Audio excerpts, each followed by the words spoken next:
At the end of my bar mitzvah, there was a reception. I sort of slowly became aware that the entire room had made a big oval around me. I found my grandmother standing next to me, and she told me in front of everybody, who already knew this except me, that she was going to take me to Israel the summer after my bar mitzvah. That was my first trip to Israel, and I'm getting emotional just thinking about it.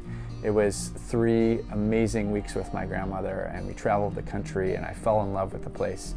One of the highlights of that trip was that I had the opportunity to become bar mitzvah again at the Western Wall. All of these were the first time I have been in these places that I've now been 20 times and more. It was an extraordinary opportunity for me to share that with my grandmother, but it was also a truly beautiful and spiritual experience, standing at the kotel and reading Torah for the second time, surrounded by people from my trip who had become my friends, and together there with my family, with my grandmother.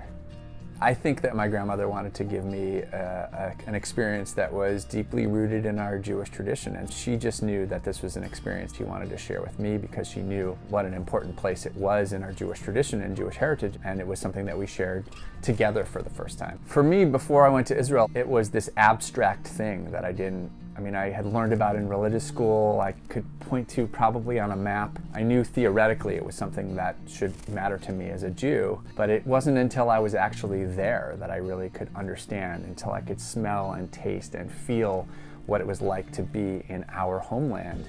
There was nothing that can replace that experience, and it's why I love bringing people to Israel. If you've never been there, then you can have the kind of experience I had the first time when I was 13. If you've been there before, there's nothing like sharing it together with your fellow congregants, sharing it with your clergy.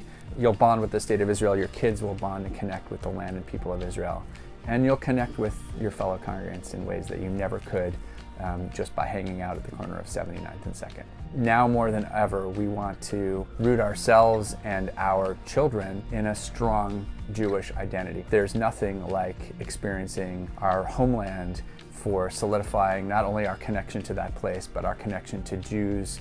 When you're there and you see Jews of every color and every background, it helps you connect and feel maybe a little less alone. We are taking a multi-generational family trip to Israel, August 26th to September 6th, and I certainly hope that I'll have the opportunity to travel with you. We're going to have a great experience of learning and seeing the land and living the land. It's going to be fun, it's going to be informative. You'll connect with other families. There's an opportunity to celebrate B'nai Mitzvah for kids who either have already become B'nai Mitzvah here or will become B'nai Mitzvah in the following year or so. There's so many aspects of this trip that are going to be fun and transformative for you as individuals and as a family, and I'd love to share that experience with you.